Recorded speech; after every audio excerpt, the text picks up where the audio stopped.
that shit he got us saying? Oh, Snoochie Boochies. Snoochie Boochies. Who the fuck talks like that? That is fucking baby talk. Hello, welcome to The Warp Shelf. I'm Frank Duran. I'm Deshaun Vasquez. And today we're doing a deep dive into the View Askewniverse in celebration of 25 years. Yeah. 25 years, the View Askewniverse. And the very recent release of Jay and Silent Bob Reboot, which just hit Blu-ray, I think, about a week ago. Yes, yeah. And we just watched it today as a precursor to get into this. And basically, I think we should start from the beginning. Yeah, and then absolutely. we'll work our way to the movie we watched today. And so we can start where it all starts, is Clerks. So I mean, we can. There's a lot we could go into, but I want to go into what it means to me and you. Is that me and you were huge fans of Clerks? Still am. Clerks, I always say, is my favorite comedy. Yeah, it's one of those, and it's one of those movies that me and you connected on in college and would always talk about and work its influence into a lot of what we did, you know, a lot of what we were going around and filming at the time. And if you want to check that out, that's on the YouTube channel where you can watch this podcast. Yeah. You can watch some of those skits that we shot before, and you can kind of see what we loved about Kevin Smith movies was the on point, very poignant, current references. Yeah, you know? and despite it being released in 96. Yeah. But just the idea of it being so accessible and almost just so reachable. Yeah. That was definitely one of the big precursors to be you know what, I can make movies too. Just oh, this is just two guys in a store and it's hilarious. I can make something like that. Yeah, exactly. And it was one of those things where it was the funniest thing in the world before I ever had a retail job, and then post having a retail job, It's just this movie's a masterpiece. It's one of those movies that is just inspiring to watch because he made it with nothing and knowing basically nothing, you know? Nothing. It was definitely a budget of, I think, maybe a little less than $10,000. Exactly. Yeah. And it was all credit cards. It was all credit cards and him selling his comics. Yeah, which is wild. And I love that that mentality of this movie will be made. I think that's such a great mentality. That's so young and risky and something he'd probably never do now in the same situation. And it's one of those movies that you're right, it ages so well. It's one of those movies that I watched even recently, and I watched it literally a couple months ago, and it's so funny and so and it's funny because the references they're making now are even funnier because we know so much more about Star Wars and so much more about the things that they're referencing, and it's one of those movies that ages Yeah, despite it being just so cheap. Because believe me, black and white wasn't a stylistic choice. It was just all they could afford. Exactly. And I think that the other thing about Clerks is how real it is. I think that's the most important thing about Clerks is that it tries to be not only real with its dialogue, but with its situation and its setting, and also just the conclusion it's coming to. It's sure, it's a little wild, but it's it's all trying which to is be interesting considering that it was supposed to have a much different ending. Yeah. We could talk about that. The original ending where Dante was supposed to die. Yeah. Which is very early filmmaker. This movie has to end With on a a dad. bleak ending. With It's a very, dad. it's very young, recent film student. Just it has to be heavy at the end. It's very stereotypical, but it also makes sense because it's just one of those things where you look at Dante throughout its day, and you're just everything has happened to him in this damn store except him getting robbed. So it makes sense logically that the movie would end with him getting robbed and shot. But it's a good thing. It's just that everyone told them no. They're just no, you're just doing that because you don't know how to end the film. Yeah. Let's just cut that out. Cut that out.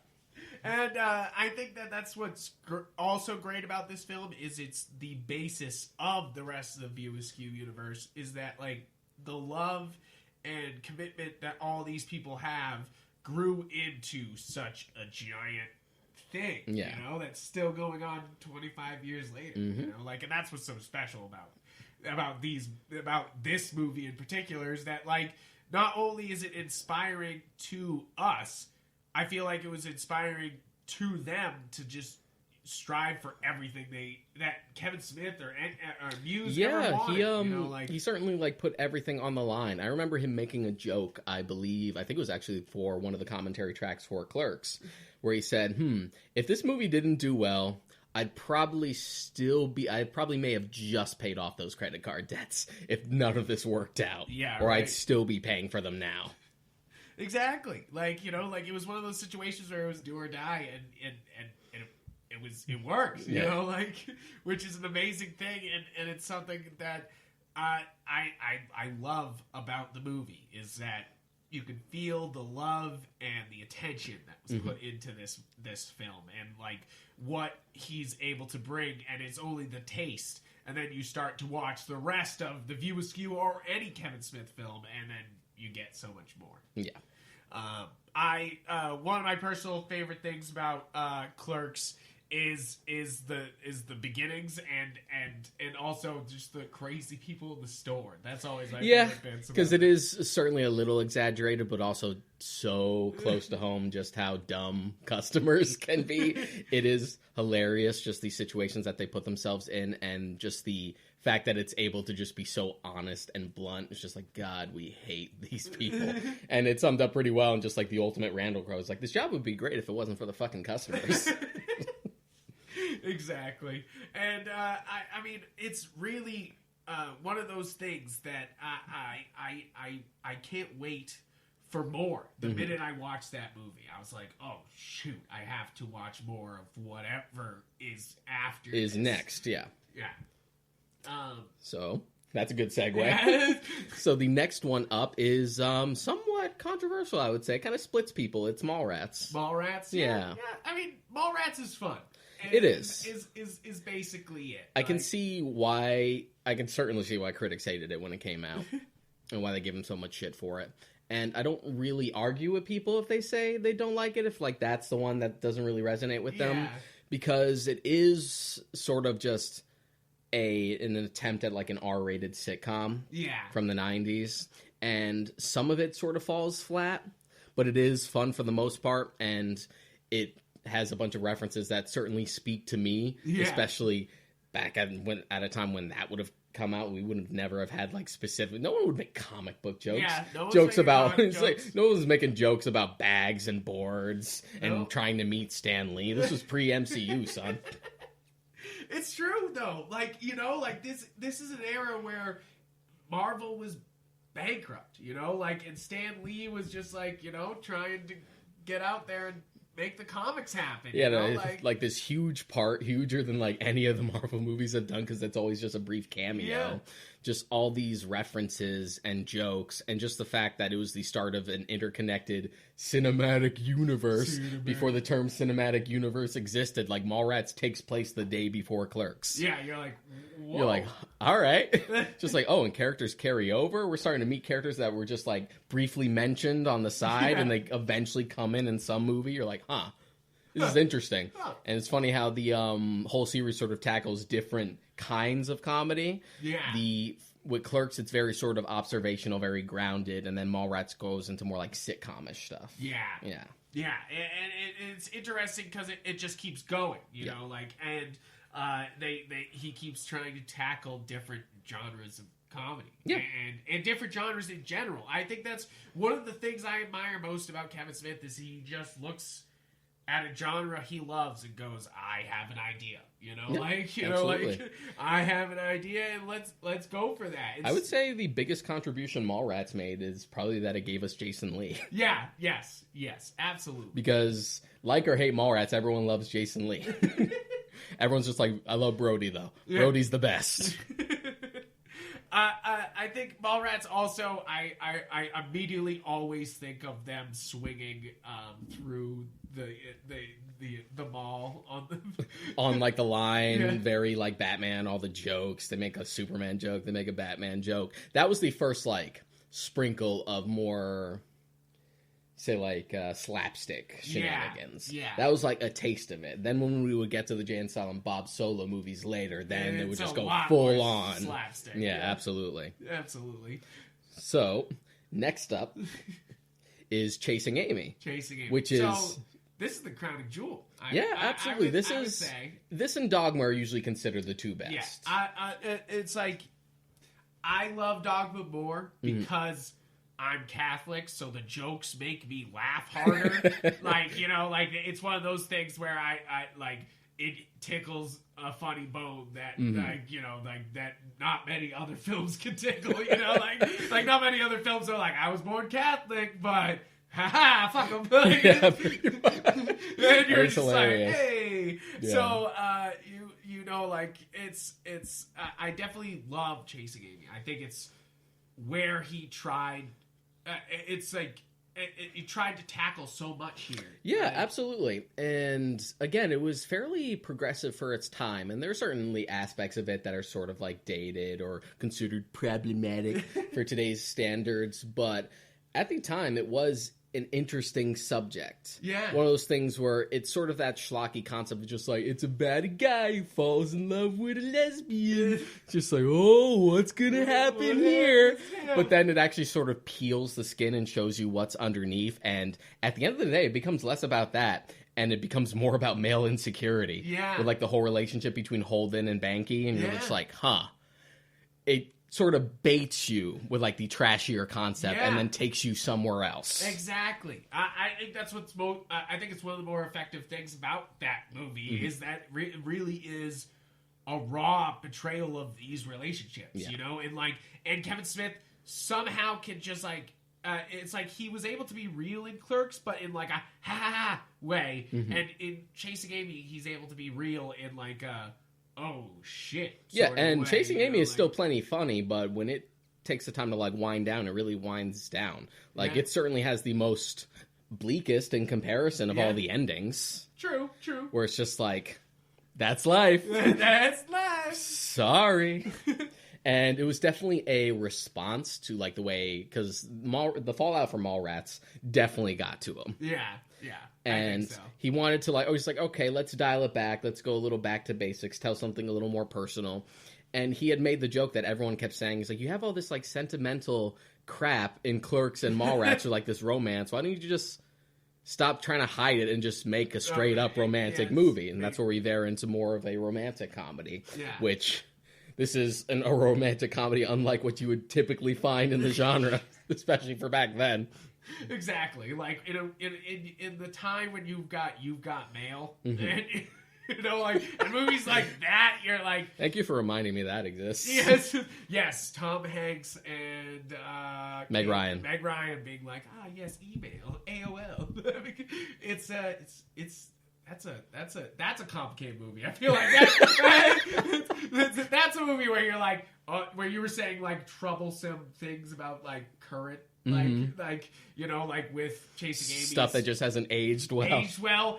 That movie, first off, is like a time relic, but also Tom Hanks being like kind of a dick and not telling her who he is really weird. and it's like cyber stalkerish, and you're kind of like, in today's world, you'd be like, "That's not okay, Tom Hanks. Like, you cannot do that." But another great thing to get us back on track with Chasing Amy. Sorry, I went off on a little "You've Got Mail" tangent. Is that pretty early in Affleck's career? I think this was one of the like early movies to really show his acting chops and something more dramatic. Yeah, because he just kind of played like a cartoony douchebag in Mallrats, but here it's just like, no, you're in the lead and you got stuff to really chew on. Yeah, and I really feel like this is one of the ones that made me a fan of Ben Affleck. I know a lot of people are not Ben Affleck fans, but like this is definitely.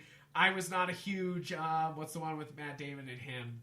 That's Boston. I'm sorry. Oh, Good Will Hunting. Good Will Hunting. It's like I'm not a huge Good Will Hunting. I really fan. like Good Will Hunting. It's one of my favorites. Movie. I really do like it, but it's like it's one of those movies that like I'm just like. So, yeah, I like it. You're just not like rabid about it. Exactly. Yeah, it's like I'm like, oh, that's good. You know, like. I'm not like I think Patch Adams hits more of a spot for me when we're talking Rob Williams. We're talking Rob Williams like Patch sad Adams movies. Is so bad though. Yeah, but you know, it's sad. I'll get you to watch What Dreams May Come because that's sad Robin Williams, but it's also pretty good and has an interesting concept. It's interesting. Yeah. Also, Bicentennial Man. Bicentennial Man is okay at best. It's like wasted potential. Yes, absolutely. Yeah. We're going off on a weird tangent here, but but yes, that is absolutely true. I feel like Bicentennial Man's a really cool thing, and then they're like, So yeah, Chasing Amy is definitely like probably my second favorite of the View Askewniverse. It's definitely the one I tend to revisit the most besides Clerks. Yeah. And it hits. It hits real hard. It's still one that like means a lot to me. Yeah, and I think that that's because it's so raw. You know, like it's able to reach to something that like even though you don't know that exact situation, you feel it. You know, like and it's like and you're like, whoo. And plus, it's so steeped in comic nerd stuff. Yeah. Almost even more so than Mallrats. Like, who the hell other than Kevin Smith would make his three lead characters, both Holden, Alyssa, and Banky, all comic book writers? Yeah, and a letterer. Like, you know, like there's a joke about inkers in the beginning of the movie. You're like, yes. Just appealing to the nichest of the niche of the niche, wonderful. especially back then. But it's great because it speaks to me. So, I mean, yeah, Chasing Amy, I feel like, it's either 1 or 2 on the top of this. Yeah, absolutely. On the top of this skew list. I mean, I love Clerks. I think Clerks is absolutely amazing, and it's the one I watch the most. Yeah. If I had to pick one of these that, like, I, for some reason, will go back and watch again and again and again and again. It's definitely so laid back, so you can always feel like you can just put it on. Yeah, exactly. You're just like, okay. You know, like... Yeah. So next up is Dogma. Yes, and a Dogma, I already said it. It's the one that tickles me the hardest. Like, even though all of these tickle me, like all of these reach down into my deep nerd and go, this one's like, hey, Catholics, and you're like, hey, like, and it's one of those movies that like he does a great job of making it a dramatic, like epic movie. Yeah. Dogma's an interesting one because that was the script he wrote after Clerks. Really? Yeah, Dogma for a while was supposed to be like his magnum opus. He wants to do a religious epic comedy that like really, again, like peeling back the skin. Yeah, you're like, wait. And yeah, like he had shown the script of Dogma to like Affleck when they were still making Mallrats, and Affleck was always just like, we ever make Dogma, I'm in it. It's like, we have to do Dogma at some point. Nice. Couldn't make Dogma, made Mallrats mostly because he couldn't make Dogma. He was still pushing for Dogma at Miramax. They're just like, we'll give you one more movie. Try something else that's a little smaller. Chasing Amy came about. And then finally, because Chasing Amy was such a success, they're just like, fine, we'll give you Dogma. We're going to give you a quarter of the budget that you would want for it. And you can kind of tell. He's like, but try and do it the best you can. Try to do it. And this is an interesting one for him because it's definitely one where he opens up a little more. He tries something a little different, has sort of this epic feel to it. The cinematography is different. This is the first one where he also brings in a lot of celebrity, like... This is the first one where he starts to bring in the big names. Yes. I feel like. This is where Kevin Smith hits that role where he's not bringing in just his friends. He's bringing in now the...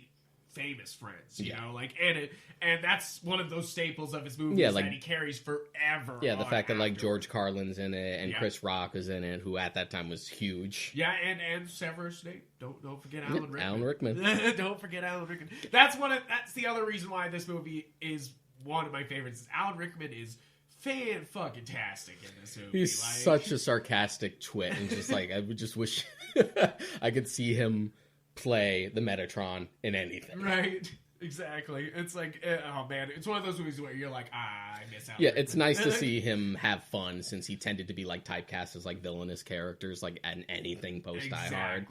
So it's nice to just see him just be kind of a smarmy prick, but still ultimately a good guy.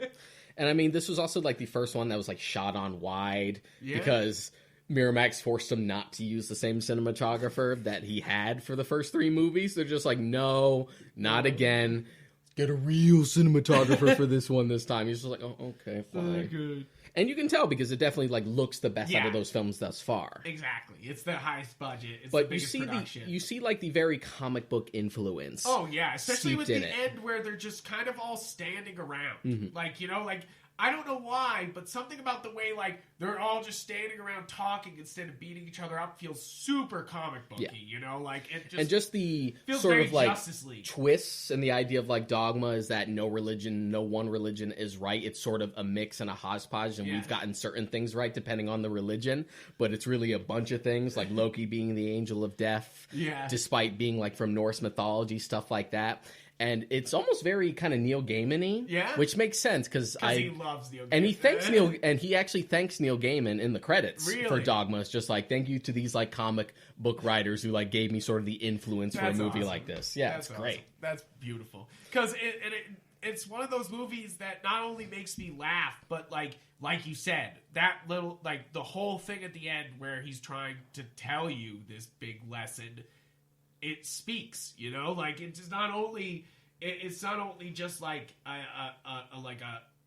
something he's trying to conclude the movie. It's something that speaks to real life, you know, something you can like take home and you're just like and think about. And it's like, just, but it is funny in retrospect, like just like the reaction to this movie when it was coming out, and just like the protest to it and stuff.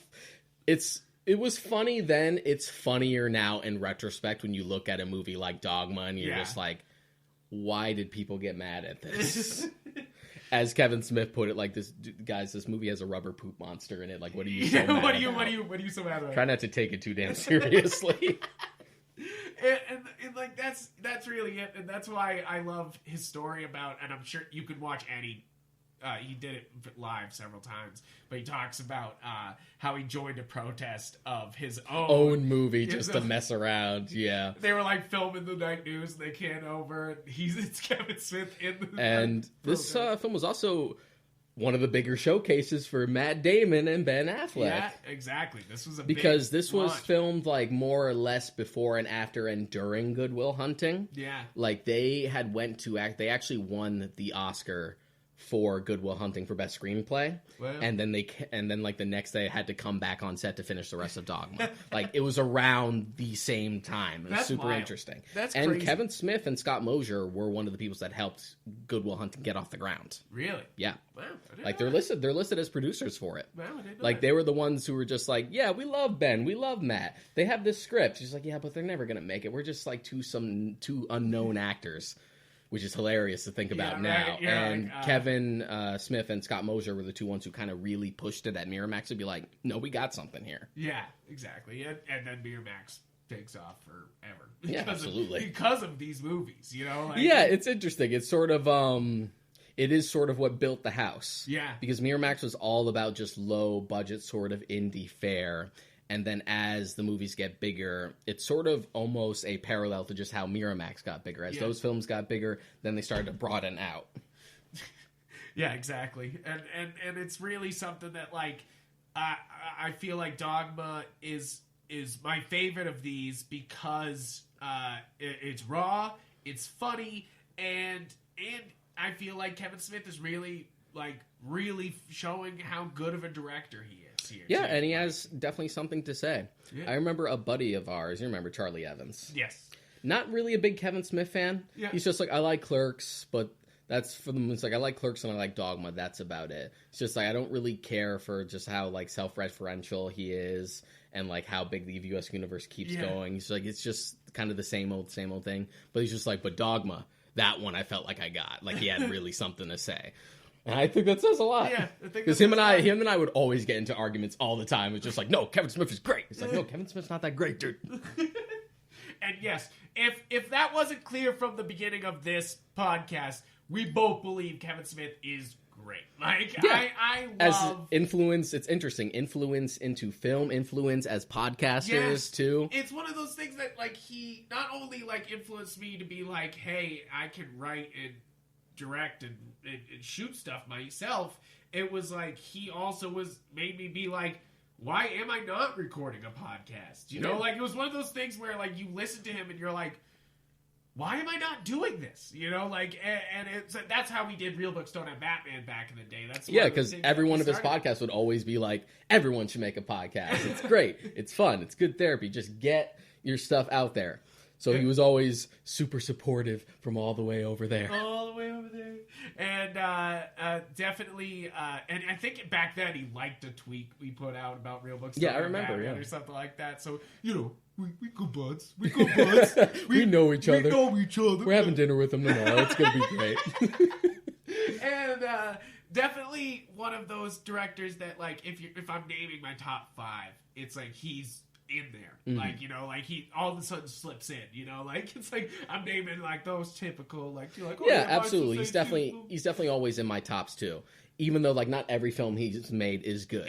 But it's also one of those things where like he's just kind of one of your favorite people. Yeah. Who just work in that industry. Exactly. And really that's the way to build a great brand, really, is that you'll go to see whatever this guy's working on, and that's like really what it comes down to. It's like, sure, he's making a Walrus movie? Fuck yeah, I'm there, like, I'm fine. Yeah. And that was already such a treat and like aimed specifically at like his podcast audience. Exactly. Just great. Exactly.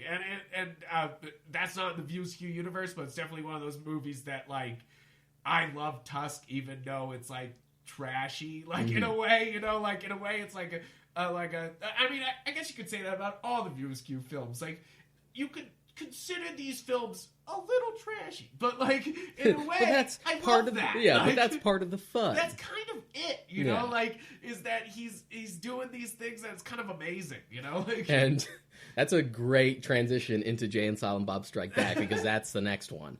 So, funny thing about Jay and Silent Bob Strike Back, that was actually originally supposed to be Clerks 2.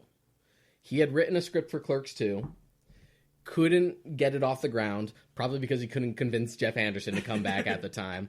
And then it sort of just morphed into, why don't we just give Jay and Silent Bob their own straight-up movie? Yeah. They always show up as, like, cameos and stuff like that. What if they were the leads? And shit gets nuts.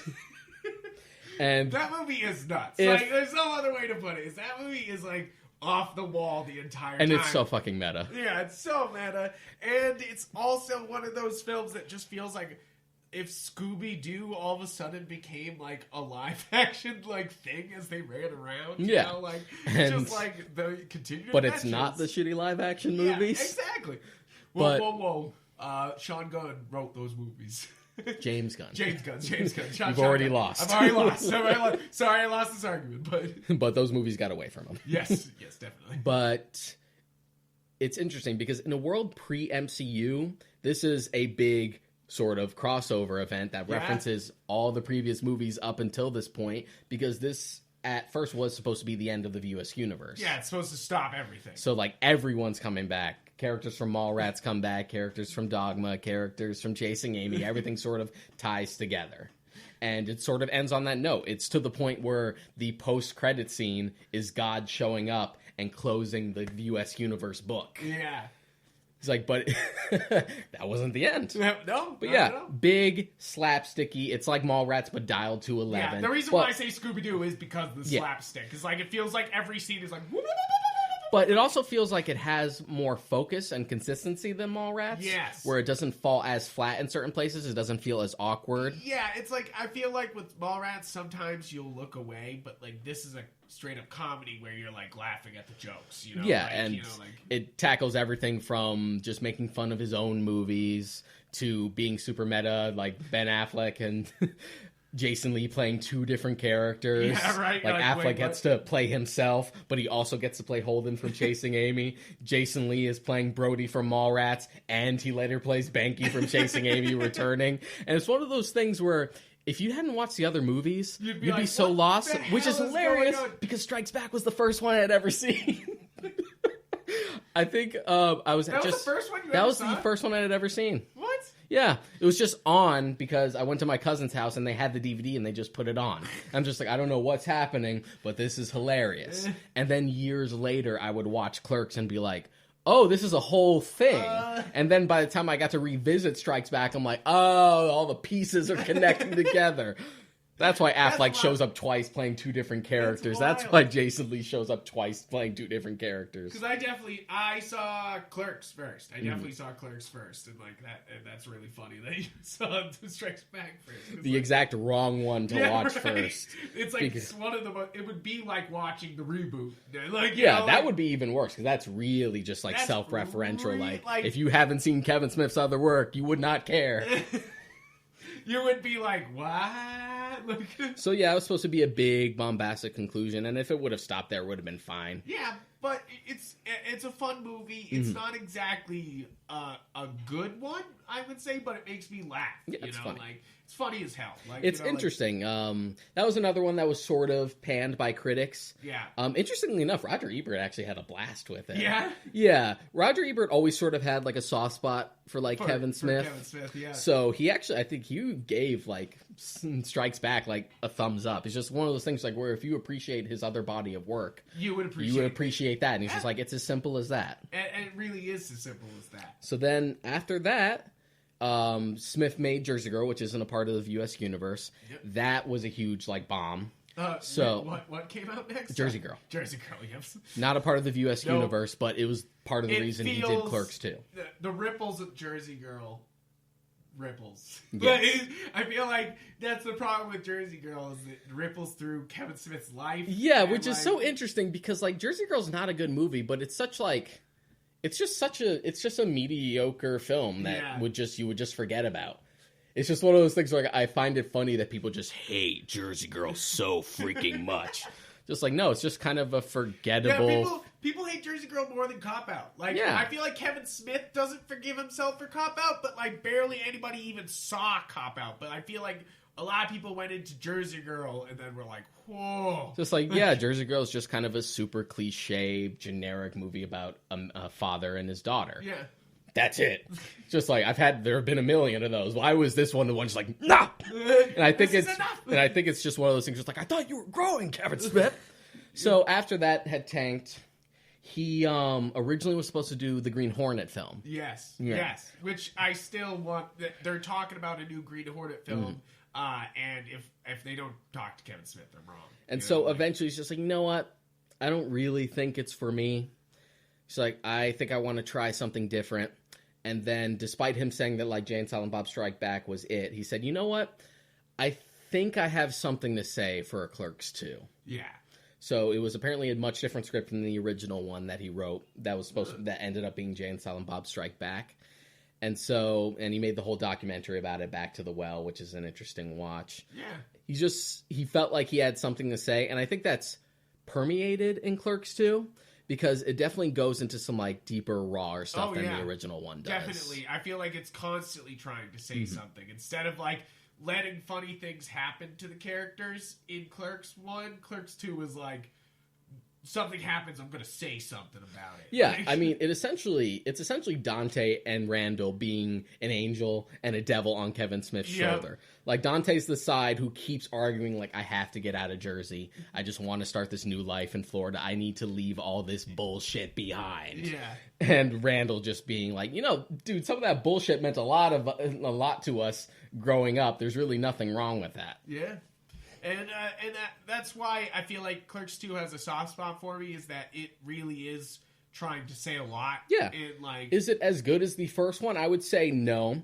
I would say it's definitely the one I quote the most, like amongst my friends. Like, it is hilarious. it does have the most quotable lines. Yeah. I think of most of the films. Other than Clerks 1, I feel like this one has some of the most quotable And plus, lines. at least they like changed it up a bit. Like they moved from the convenience store to the fast food place that Yeah. offered up its own jokes. The new Exactly. characters they added As were somebody great. who worked at a fast food place, Clerks 2 is pretty Hilarious. fucking funny. Like, you're just like, as you said, somebody who worked in retail, it's like, I never worked in retail specifically, but like... You did work fast food. My first job was McDonald's, and like, I remember wiping tables being like, please, Lord, get me out of this job.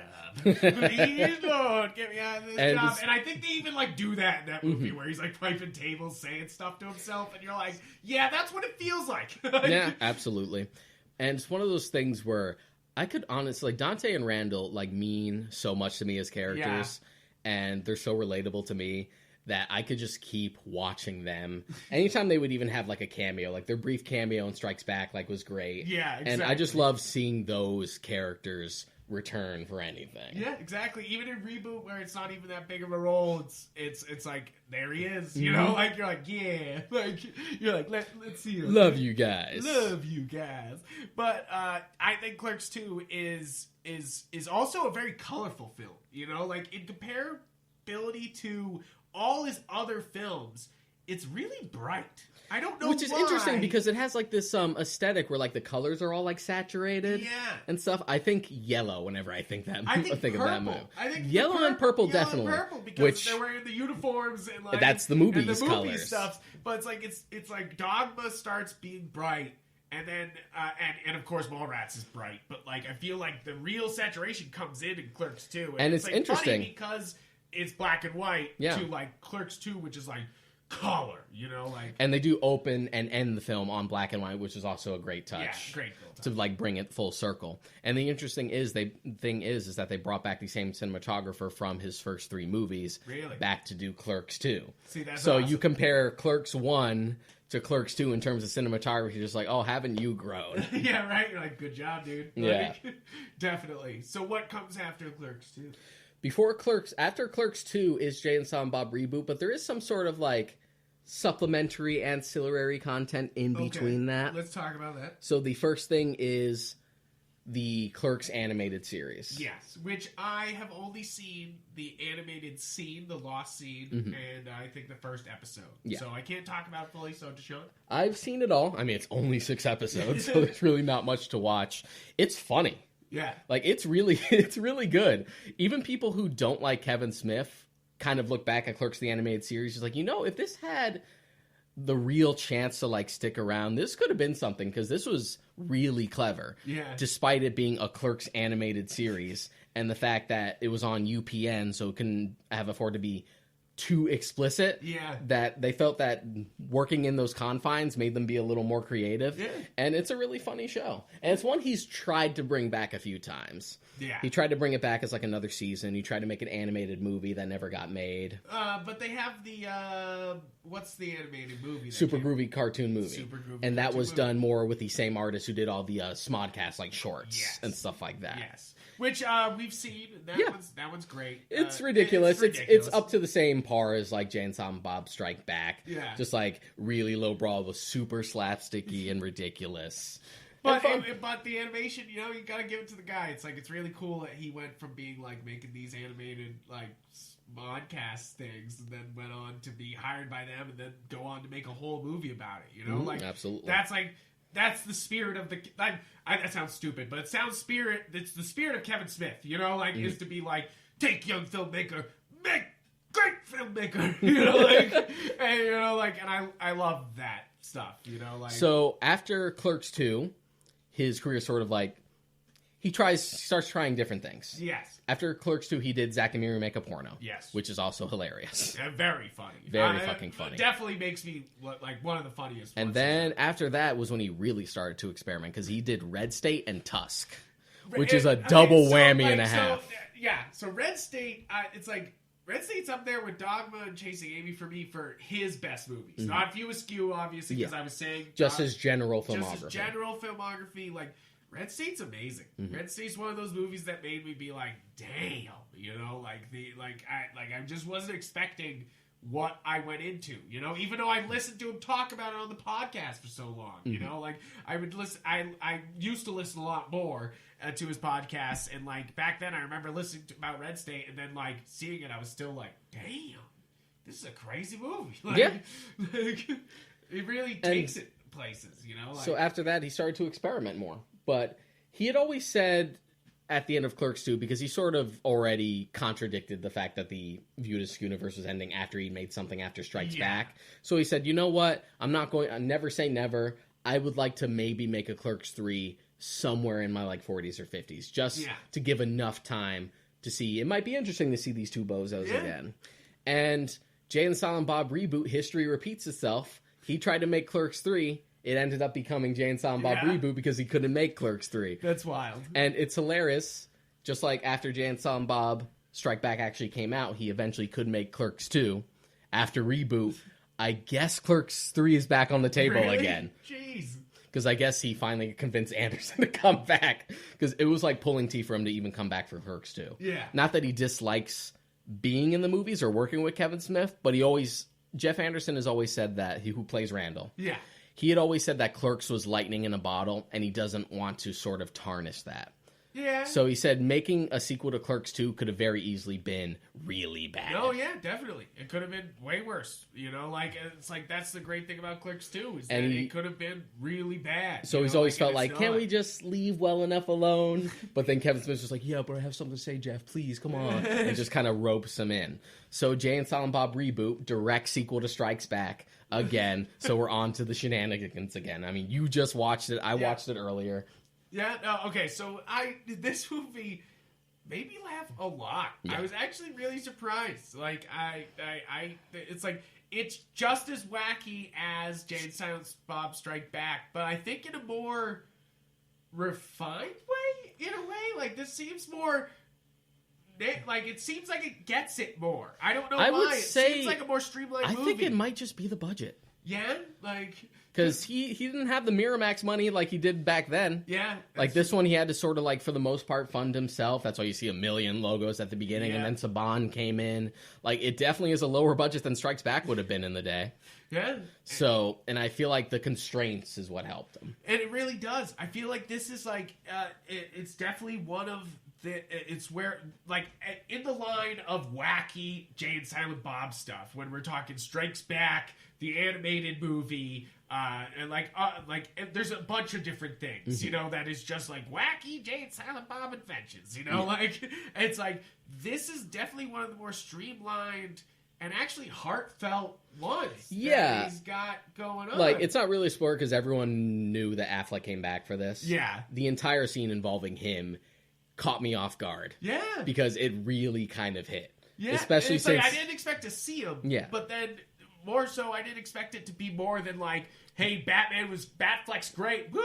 You know? Yeah, like, and more than just like, hey, Affleck made a cameo, because he made like a brief cameo in Clerks 2 as well. Exactly. But it's like, no, there's like an actual whole scene that ties back to Chasing Amy, and I had said before that Chasing Amy meant a lot to me. It's kind of amazing to like actually end Chasing Amy with this movie. Yeah, you know? it brings it full circle, and I was not expecting that at all. No. Like, there is a whole heartfelt scene that's the entire theme of the film, and it is predicated on Holden from Chasing Amy, and I love that, especially since it was filmed after the fact. Yeah. They, like, principal photography was done. Really? They got the Affleck cameo in later. What? Because Yeah. it really ties it like so well together. I feel Yeah, like it was one of the it's one of those things where I wonder what whoa. the scene, what the catalyst for the theme was before they filmed, like, around Affleck coming back. Right? You're kind of like, wait a minute. But you almost feel like Kevin Smith's just like, maybe I'll never get Affleck again after this. So let's just write like this heartfelt sort of conclusion, like a mini sequel to Chasing Amy, and just wrap up these characters if I have to. Yeah. And it's great. It is really great. And plus, it's nice to see Affleck have fun again. Yeah. Exactly. Instead of being like, yeah, here I am. Yep. I'm here to do this. I really think that this movie, it's funny because it made me laugh a lot, but like when it actually had something to say about like father-daughter relationships, and it was kind of surprising, you know, like Yeah, like, it's know, it's sort of almost exactly what I expected, and not in a bad way. Yeah. Because as soon as I heard Jay and Silent Bob Reboot, it's like, okay, I know where they're going with this. It's probably going to be they're making a reboot to Bluntman and Chronic, and they want to stop it, and it's really just going to poke fun at just the whole idea of sequels, reboots, remakes, and that's exactly what it does. Was, but like, you know what? In all the good ways that you're like, yes, that's exactly what I wanted. You know? It's just one of those things like, who wants the same shit over and over again? Like, they poke fun at that, but they also message just like, you know what? It's fine. Yeah. It's comfort food. It's just good to see everyone again sometimes.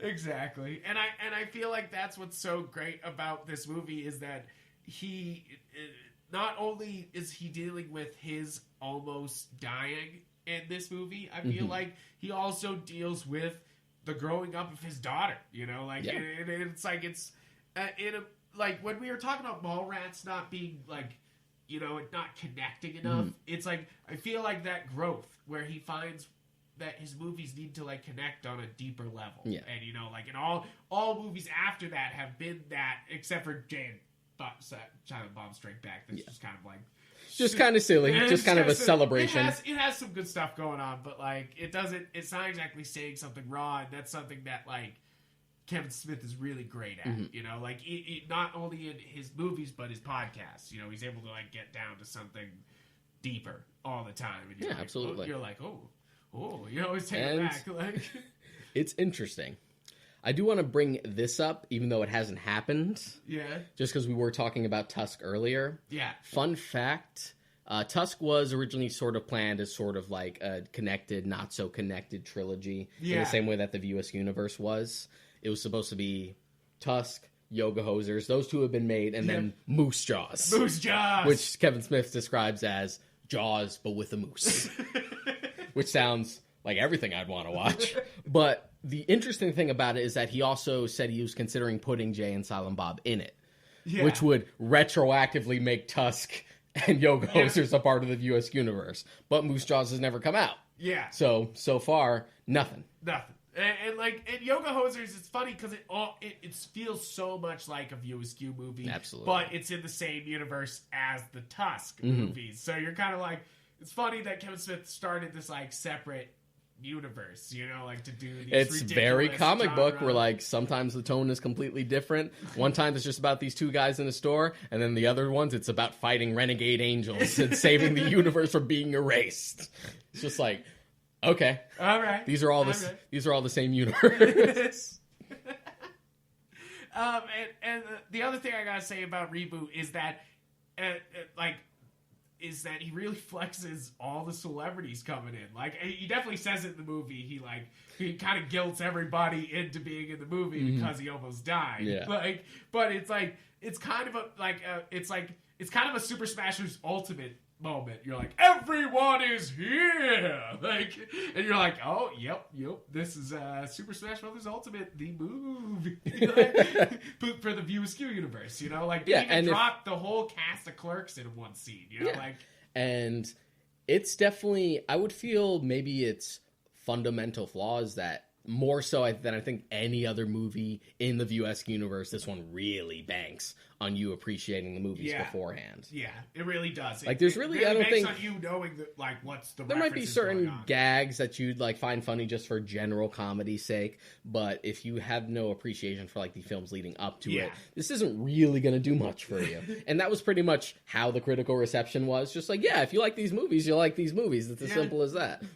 But, like, and that's the thing, is I was literally, like, howling during this movie, because there was so many funny, like, moments that tickled me. But, like, but you're right, if somebody hadn't seen these movies, like, you know, or seen all of them, you know, like, because that's the thing, is you had to see, like, literally every Kevin Smith thing to get all the references. And it's interesting dropping, you know? that we've brought up Mallrats as sort of like a bit of a stumble. Yeah. That's another one he's tried to get off the ground as a sequel to Mallrats. And I feel like current Kevin Smith doing a Mallrats sequel would actually be really interesting. Yeah, of course. I feel like it wouldn't have the same like awkwardness and trepidation that the original Mallrats did. Yeah. But I guess that one's sort of on the back burner, and he's trying to focus on Clerks 3.